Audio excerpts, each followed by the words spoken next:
وآخر دعوانا الحمد لله رب العالمين.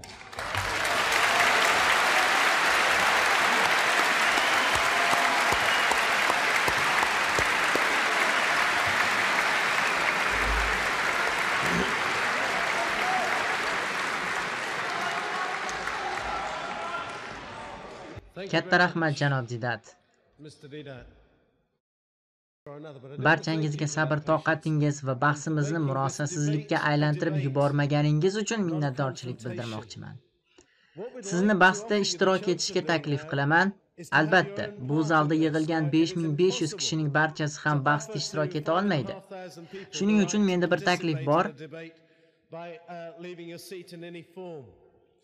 Men har bir ma'ruzachidan raqibi tomonidan ilgari surilgan dalillarga 8 daqiqa ichida javob berishini so'rayman. Keyin sizga savollar berish imkoniyati beriladi.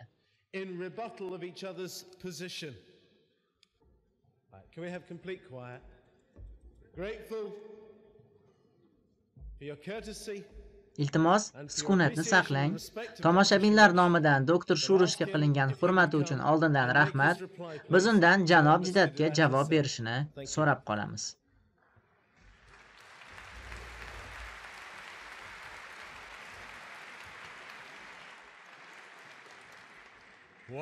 Bu yerda sizning oldingizda turib, do'stim janob Didatga javob berish men uchun naqadar baxt.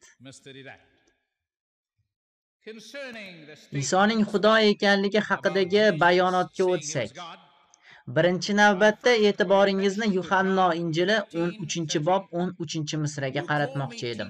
Sizlar meni ustoz, hazrat deb chaqirasizlar va to'g'ri qilasizlar. Chunki men xuddi shundayman.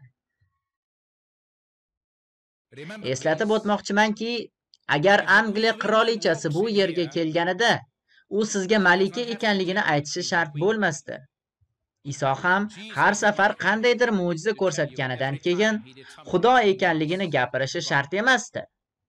Filip undan bizga otani ko'rsat, shuni o'zi bizga yetarli deb so'raganida, Iso qachondan beri siz bilan bo'ldim va siz meni tanimadingiz. Kim meni ko'rgan bo'lsa, otamni ko'rgan bo'ladi deydi. Birodarim ham xuddi shu ma'noga ega bo'lgan boshqa bir misrani keltirgandi. Birodarimizning Yuhannoning vahiy kitobi haqidagi so'zlari munosabati bilan men so'ramoqchiman. Payg'ambar va payg'ambarlarda vahiy bo'lmaganmi? Xudo ularga vahiyda ko'rinmagan. Axir u vahiy orqali gaplashgan-ku. Buni och yoki to'q qoringa umuman aloqasi yo'q. Xudo shunday qilishni xohlaydi. Xohladimi? Tamom, u sodir bo'ladi. Uchbirlikka aloqador yana bir narsani eslatib o'tmoqchi edim. Menimcha, musulmon do'stlarimizning asosiy muammosi shundaki, ular arablar tarix sahnasida paydo bo'lgan paytdagi uchbirlik haqidagi tasavvurni rad etishimizni anglamaydilar.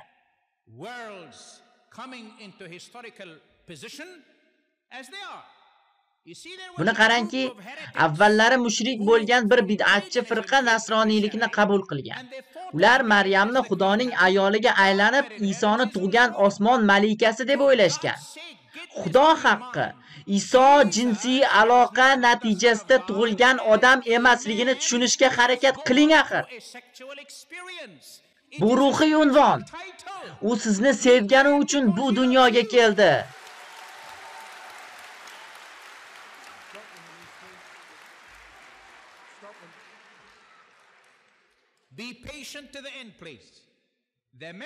Ya'ni bu firqa boshqa ko'plab firqalar qatorida jaholatda edi. Bizning uchbirlikka iymonimiz ota, o'g'il va muqaddas ruhda mujassamlanadi. Boya eslatib o'tilgan 99 ta sifat ichida sevgi yoki ota degan sifat yo'qligi sizni ajablantirmaydimi? Bizning tasavvurimizda Xudo bu diktator. Biz qul emasmiz.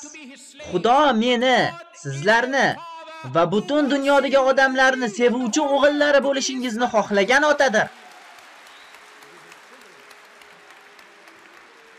Iltimos, Iltimos olqishni bas qiling. Please, would you hold on? Iltimos xalal bermang. Don't clap, please. Don't disturb us. Maryam qanday qilib homilador bo'lib qoldi? Muqaddas ruh orqali. Muqaddas ruh kim? Jabroil ismli farishta. Sizga aytamanki, mening go'zal arab tilimda yozilgan go'zal Qur'on tarkibining 75% Injildan olingan. Men sizni muqaddas kitobga murojaat qilib, aynan mana bu manbalar qayerda ekanligini topishga chaqiraman va uning baxtini toping. Sizni va meni sevadigan Xudo haqida biling. Odamlarning hammasi bir nuqtadan boshqasiga emaklamoqchi bo'lgan chumolilar guruhiga o'xshaydi. Lekin ulardan hech narsa chiqmaydi. Ammo sizlar o'zingizcha unga to'g'ri yo'lni ko'rsatishga yordam beraman deyapsiz. Va siz ularga haq yo'lni ko'rsatishga harakat qilasiz. Ammo ular xuddi bir-birini itarib borayotgan chumolilar kabi avvalgi yo'llarga qaytishda davom etaveradilar. Keyin siz aytasiz, menimcha muammoning yagona yo'li o'zimni chumoliga aylantirishim yoki chumolilarni odamga aylantirishim deb. Ammo chumoli kuchga ega bo'lmaganligi sababidan odamga aylana olmasligini ham hisobga olasiz. Endi esa sizda chumoliga aylanish qobiliyati bor deylik. Qani endi aytingchi, siz chumoli bo'lishga rozi bo'larmidingiz? Siz ularga yaxshiroq yo'lni ko'rsata olarmidingiz? Ularga sirotul mustaqimni, ya'ni haqiqiy yo'lni ko'rsata olarmidingiz? Siz hech qachon bunday qilmasdingiz. Chunki chumoliga aylanganingiz zahoti boshqa chumolilar kabi chumoliday fikrlaydigan bo'lib qolardingiz. Shuning uchun ham asl mohiyatida Xudo bo'lgan Iso ham inson qiyofasida keldi. Ovqatlandi, charchadi, uxladi odamga o'xshab. U siz va menga xos bo'lish uchun inson o'g'li unvoniga ega bo'ldi. Qani javob beringchi? Gunohlaringizni qanday qilib yuvmoqchisiz? O'zingizni qanday qilib oqlamoqchisiz? Birodarimiz Yahyo kitobidan iqtibos keltirdi va uni buzib ta'vil qildi. U yerda aniq-tiniq qilib yozilgan: inson o'zini Xudo oldida qanday oqlaydi? Boshqacha qilib aytganda, inson Xudoning ko'z o'ngida hech qachon taqvodor bo'la olmaydi. Hech kim Xudoning oldida ma'sum bo'la olmaydi magarki Masihning xochdagi qoni orqali gunohlaridan poklanmasa. Iso men orqali hayot topishlari uchun keldim degan. Faqatgina Isoning qonigina sizni barcha gunohlardan poklay oladi. Farishta qanday qilib xabar berganligini bir eslab ko'ring. Va bu muqaddas tug'ilish Xudoning o'g'li deb nomlanadi. Nima siz farishta aldagan, Xudo esa yolg'on gapirgan demoqchimisiz? Axir u janob Zidatni, sizlarni yaxshi ko'radi va ushbu oqshomga yig'ilganlardan rozi-ku. U sizlarga murojaat qilyapti. Huzurimga keling va men sizga xotirjamlik beraman deyapti. Dunyoning har bir burchagidan yonimga keling. Shunda najot topasiz deyapti. Chunki najot nafaqat musulmonlar, yahudiylar va boshqalarga atalgan. Najot hamma uchundir. Chunki Xudo bizni sevadi. U o'g'ilga aylandi. O'g'il esa barcha odamlar ham Xudoning o'g'li bo'lishlari uchun odamga aylandi. Chunki u biz haqimizda qayg'uradi. Otam mendan buyukdir degan gaplariga kelsak, bunga sabab esa unga yuklatilgan imkoniyatlar chegaralanganligida edi. U men va otam birmiz deganida buni shubhasiz namoyish etib berdi. Yana eslatib o'tayki, Anglikan ruhoniylarining xohish irodasi qanday bo'lishidan qat'iy nazar, Xudo xudoligicha qolaveradi. Ular tavba qilishlari va Xudoning tirik kalomiga iymon keltirishlari, bu xalqda qayta tug'ilishni boshdan kechirishlari, jirkanch ishlarini va yolg'onlarni to'xtatishlari, Robbiga ergashishlari shart. Chunki u barcha dushmanlarini mag'lub etish uchun hukmronlik qilish kerak. Lismi Yasua hallilu litasjudil amlak iklila mulkin kalilu rabbal jami'idhak iklila mulkin kalilu rabbal jami'idhak. Men hammangizni haqiqatni, ya'ni butun dunyoni o'zi bilan yarashtiradigan Masihdagi Xudoni kashf etishga chaqiraman. Va keyin tirik Xudoning o'g'li, Xudo Iso Masihning in'omini qabul qilgandagina musulmon haqiqiy musulmon bo'ladi, Masihiy esa haqiqiy Masihiy bo'ladi. Jesus Christ, the Son of the living God. Please remember, as far as the wonderful truth of God Endi esa tug'ilgan so'zi haqida. is the word begotten. Men bu nutqimni Monogomes Parapatras so'zlari bilan yakunlamoqchiman. Bu yunoncha atama bo'lib, u Xudoning o'ziga xos noyob o'g'li degan ma'noni anglatadi. Boshqacha qilib aytganda, u Xudodan sevgisini ko'rsatish uchun kelgan yagona Xudodir va undan boshqa birov emas. Siz bilan birga bo'lganimda his etgan xursandchiligim uchun sizga tashakkur aytaman. Xudoning sevgisi sizni unga yetaklasin. Abadiy sevgi, abadiy hayot va bularning hammasini o'zida mujassamlagan Masih shunday deydi. Mening oldimga keling, men sizni tinchlantiraman. Katta rahmat.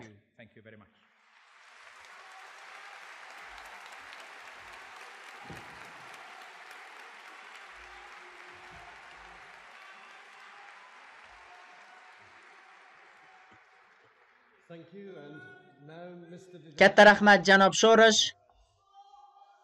Iltimos, tinchlik saqlang. Rahmat. Endi esa janob Didatning janob Shoroshga javob berish navbati keldi. Marhamat. Rahmat, sir.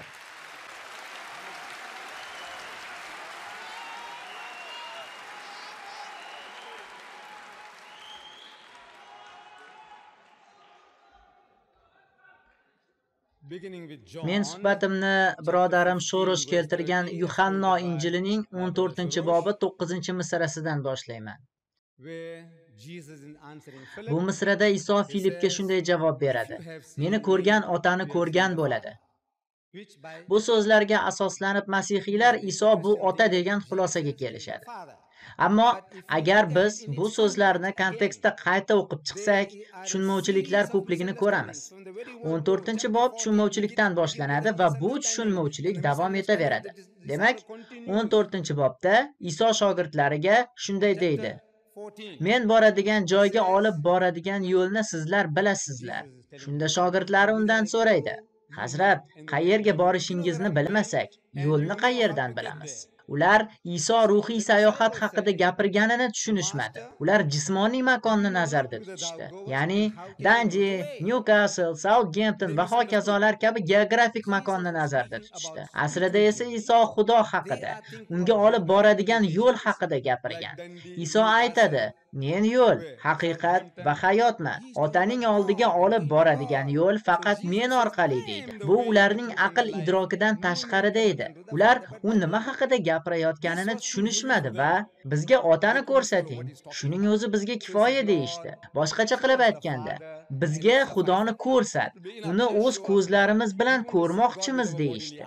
Shunda Iso javob beradi: Filip, sen har doim yonimda eding. Ya'ni sen yahudiysan va yahudiy sifatida Xudoni ko'rgan odam tirik qolishi mumkin emasligini bilishing kerak edi. Va sen 3 yil mobaynida yonimda yurib, tashviqotimning mohiyatini tushunmadingmi? Hatto quyoshga ham tik qarolmaydigan ko'zlaring bilan Xudoni ko'rmoqchimisan? Meni ko'rgan otani ko'rgan bo'ladi. Ya'ni agar meni tushunsangiz, Xudoning kimligini anglab yetasiz. Shunga o'xshash gaplarni u doim takrorlaydi. Ular ko'rib ko'rmaydilar, eshitib eshitmaydilar va tafakkur qilmaydilar deydi. Bu yerda ko'rish deganda jismoniy ko'rish nazarda tutilmagan. Kimligimni anglagan odam Xudoni anglaydi. Shunda bunday ahmoqona savol bilan murojaat qilmas edingiz. Shunday qilib Iso hech qanaqachasiga o'zini ota deb aytmagan. Sizlardan so'ramoqchiman, qaysi biringiz ushbu misralarni eshitgansiz? Osmonda bunga 3 ta guvoh bor: Ota, Kalom va Muqaddas Ruh. Va bu uchovi bir. Siz bu misrani bilasizmi? Bu misra Bibliyangizda bormi? Ha, yaxshi. Birodarim Shorosh bu narsa uning Bibliyasida borligini aytayapti. Siz uni o'z Bibliyangizda topa olmadingizmi? U Bibliyada bor. Takror iqtibos qilaman. Yuhannoning 1-maktubi 5:7.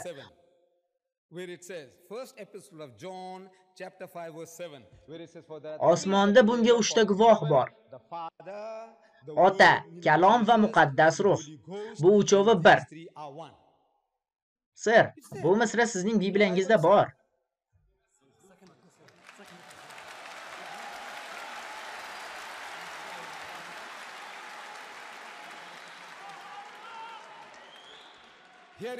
Mana muqaddas Bibliya.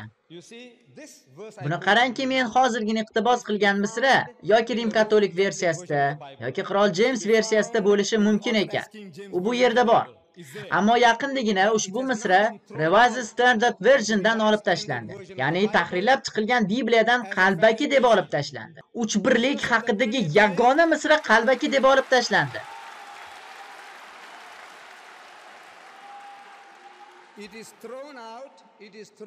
Hozirda Bibliyaning barcha zamonaviy tarjimalarida ushbu misra endi yo'q. Ushbu misrani matndan na musulmon, na yahudiy va na hindaviy olimlar olib tashladi. Uni matndan 32 ta yuqori darajali masihiy olimlari 50 ta hamkorlikda ish olib boradigan denominatsiyalar yordamida olib tashlashdi. Ular ushbu misraning qalbaki ekanligini aniqlashdi va olib tashlashdi. Yuksalish bilan ham xuddi shunday holat. Matto, Luqo, Mark va Yuhanna injillarida siz Isoning osmonga ko'tarilishi bilan bog'liq ma'lumotlarni faqat ikkisida ko'rasiz.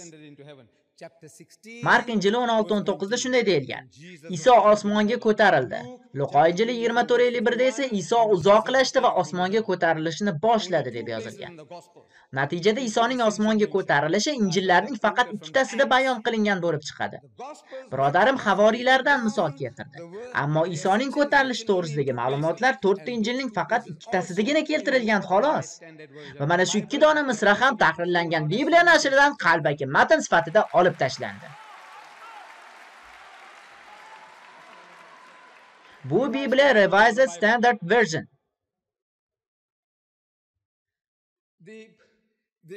Endi esa ota so'zi Qur'onda yo'qligiga oid masala.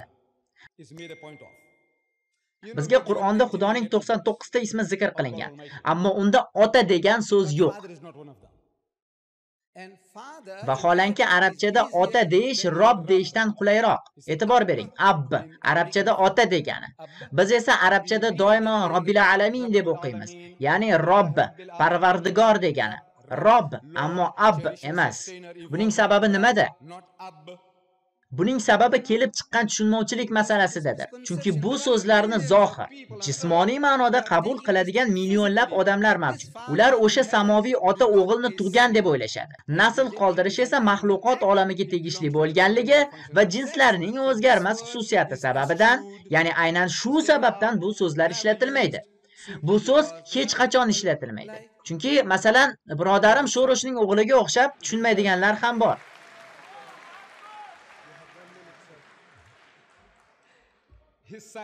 Birodarim Shorosh o'z kitobida o'z o'g'li Salamdan iqtibos keltiradi. Ya'ni birodarimiz Shorosh vannadan chiqayotganida suvni oqizib yuborganini ko'rgan o'g'li yomg'ir qayerdan kelishini bilib olgan ekan.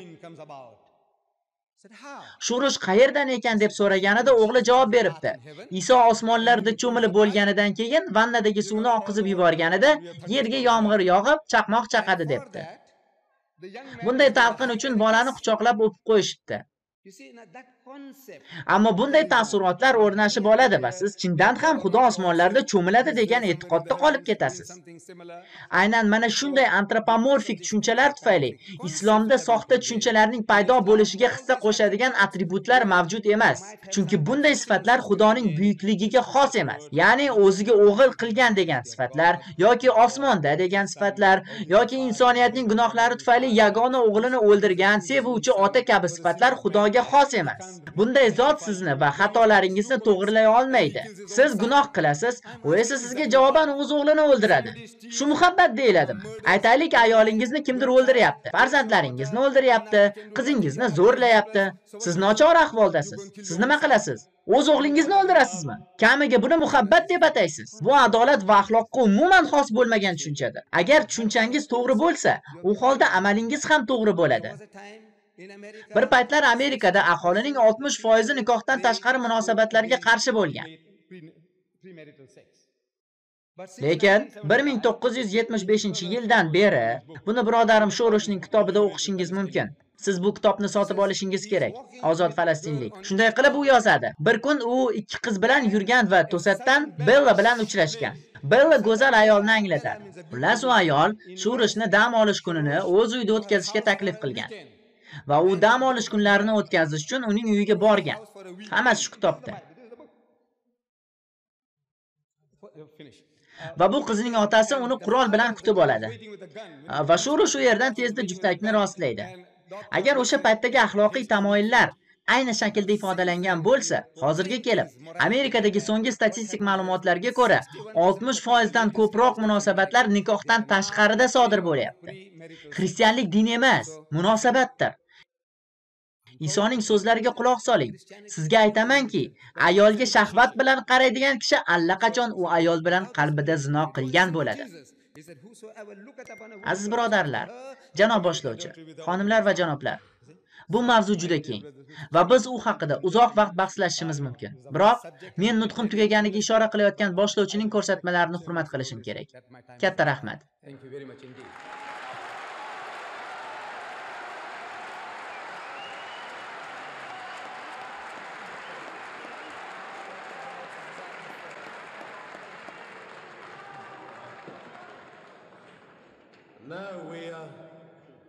E'tiboringiz uchun hammaga minnatdorchilik bildiramiz.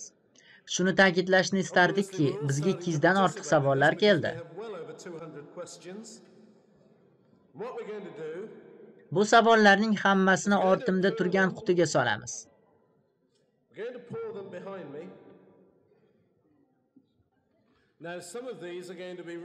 Ba'zi savollar men o'qiy olmaydigan tillarda yozilgan. Shuning uchun ularni tarjima qilish uchun mutaxassislarga havola qilaman. Bundan tashqari barcha savollarni qo'limdan kelgancha teng taqsimlashga harakat qilaman. Shunday qilib, birinchi savol janob Zidatga yo'llanadi. Nega Iso Fomaga uni Robbim va Xudoyim deb atashiga ruxsat berdi? Ixtiyoringizda javob berishga 2 daqiqa vaqtingiz bor. Demak, nega Iso Fomaga uni Robbim va Xudoyim deb atashiga ruxsat berdi? Chunki Iso shogirdlariga birinchi marta namoyon bo'lganida Foma u xonada yo'q edi. Iso esa shogirdlariga o'sha odam ekanligini ko'rsatdi. U dudlangan baliq va asal qandini yedi. Shogirdlar esa Foma kelganida unga, "Ustoz shu yerda edi, u biz bilan ovqatlandi" deyishadi. Foma esa, "Agar men barmog'imni mix yaralariga namlamasam va qo'limni qovurg'alariga qo'ymasam, Iso ular bilan tanada tirik bo'lganiga ishonmayman" deydi. Ammo agar shogirdlar unga Iso arvoh bo'lib keldi deb aytishganida, u ishongan bo'lardi. Chunki o'sha paytlardagi odamlar hamma narsadan ko'ra arvohga ishonishga ko'proq tayyor edilar.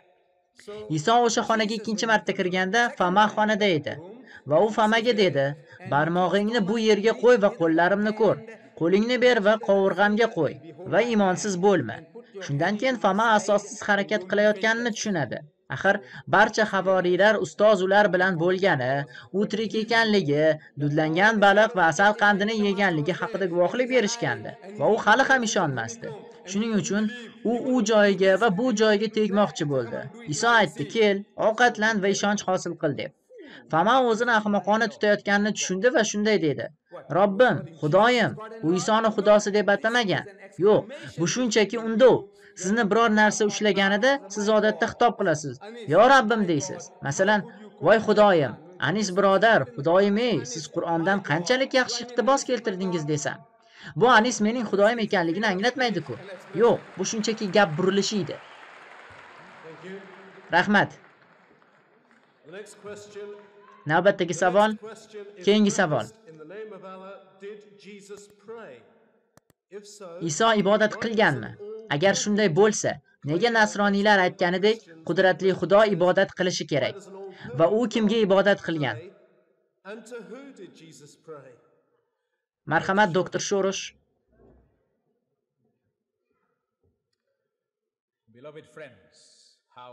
Qadrdon do'stlar, sizlar bilan bo'lish qanday ajoyib. Men birodarimizga aytmoqchi edim. Umid qilamanki, biz siz bilan bu sahnani bo'lish uchun yana bir imkoniyatga ega bo'lamiz. Va ehtimol men ham siz kabi biron bir mavzuni taklif qilaman.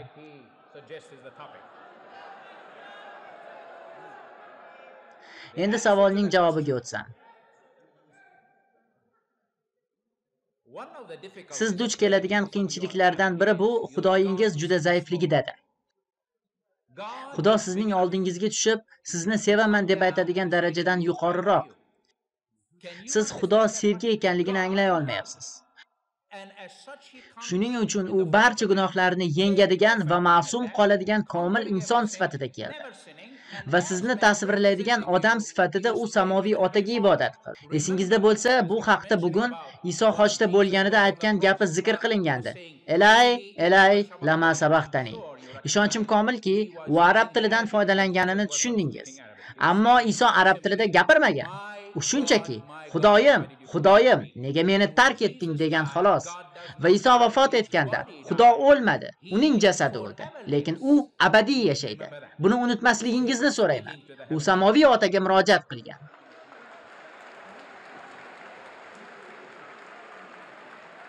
Rahmat. Men hayratdaman. Savollar yog'ilishi haligacha davom etyapti. Bir vaqtning o'zida 300 talab savol. Demak, keyingi savol. U berilgan savolga javob bermadi. Iltimos, tinchlik saqlang. Agar iltimos tinchlanib oling. Yo'qsa sizni zaldan chiqarib yuborishga to'g'ri keladi. Agar ma'ruzachi unga berilgan savolga javob bermagan bo'lsa, bu uning kamchiligi va raqibining ustunligidan dalolat beradi.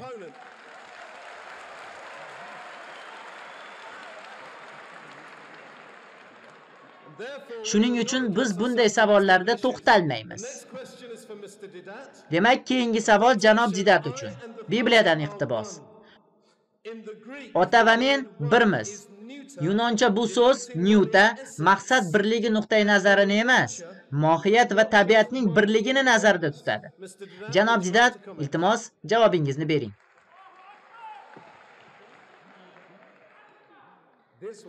Bu bitta degan so'z yunonchada hin bo'ladi. Xuddi shu so'z hin Yuhanno Injilining 17-bobida qo'llaniladi. U yerda Iso Xudoga iltijo qilib, sen ota menda bo'lganing kabi, men ham sendaman. Shogirdlarim menda, men esa ulardaman. Biz hammamiz birmiz. Hin, o'sha hin degan so'z. Xo'sh, endi agar shu bitta degan so'z ularni kolbasa kabi yagona jismga aylantirsa, ya'ni Iso Xudo bilan butun kolbasa misoli jipslashgan bo'lsa, chunki bitta degani butun demoqchisiz. Unda odam ato va momo havoda ham shunday, Bibliyada aytiladi. Va u ayoliga jipslashib bir jasad bo'ladi. Bitta. Kolbasaga o'xshabmi? Yo'q. Maqsadda bitta. Yunonchadagi xuddi o'sha hin so'zi Fama va Yahudoni qo'shib shogirdlariga nisbatan ham ishlatiladi. Biz birmiz. Men siz bilanman va Xudo bilan, siz ham men bilansiz. Bularning hammasi birlikni ifodalaydi. Ya'ni yunonchadagi hin so'zi. Bu bularning hammasi bir narsada mujassamlashganligini anglatmaydi axir. 12 ta havoriyning barchasi sotqin Yahudoga qo'shib, Xudo ham, Iso ham hammasi yopishib qolmagan-ku. Bu birlik maqsaddagi birlikdir. Ammo jismdagi, qudratdagi yoki mohiyatdagi birlik emas.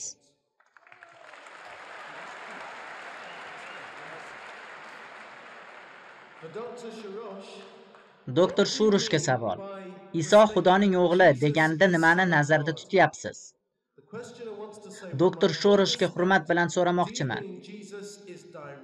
Men otamning o'g'li bo'lganim kabi, Iso ham tom ma'noda Xudoning o'g'limi yoki boshqa talqin bormi? Iltimos, tushuntirib bering.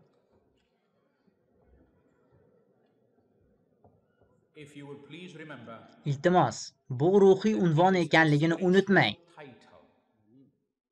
Xudo hech qachon uylanmagan. Xudo uchbirdir. Bir narsaga e'tiboringizni qaratmoqchi edim. Siz Qur'onda 113 marta Bismillahirrohmanirrohim deganingizda ham uchbirlikni ko'rasiz.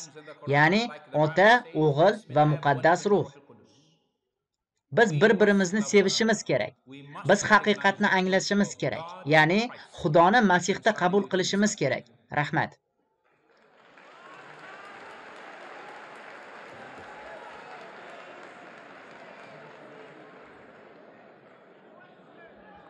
Janob Didat,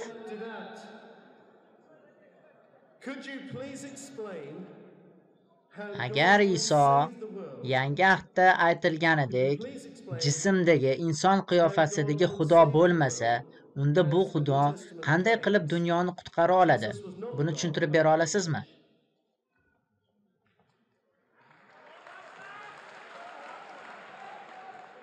Avvaliga doktor Shoroshga Bismillahirrohmanirrohim so'zlariga bergan ta'rifini to'g'rilashimga ijozat bering. Bismillahirrohmanirrohim g'oyat mehribon va rahimli Alloh nomi bilan degan ma'noni bildiradi. Ya'ni mehribon va rahimli bo'lgan Alloh nomi bilan. Uning 99 ismi bor, ammo u 99 ta Xudo emas.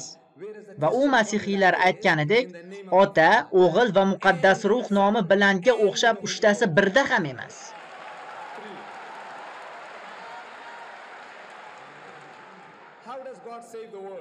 Xudo dunyoni qanday qutqaradi? Savol shunday edi. Faqat bitta yo'l bor. Xudoga iymon keltirish va solih amallarni qilish. Buni Iso ham aytgan. Agar solih amallaringiz Tavrot tafsirchilari va farziylardan mukammalroq bo'lmas ekan, u holda osmon shohligiga kirmaysiz. Agar yahudiylardan yaxshi bo'la olmasangiz, jannatga kira olmaysiz. Najot yo'li shudir.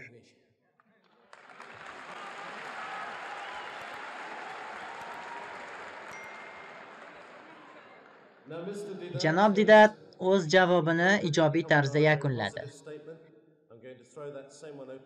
Endi esa men xuddi shu narsani doktor Shorishdan ham kutib qolaman.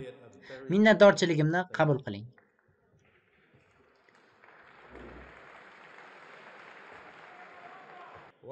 Yana bir bor eslatib o'taman.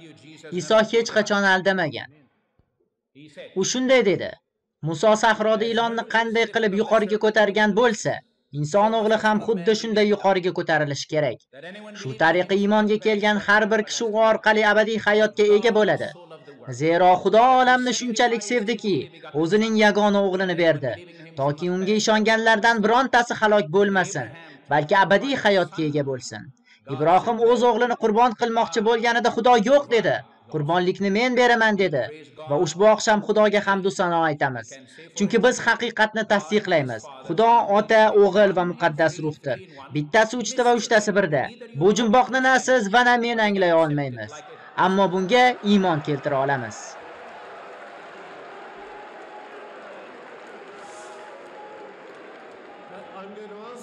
Iltimos jimlik saqlansin. Bugungi munozaraga 2000 ga yaqin odam kira olmadi.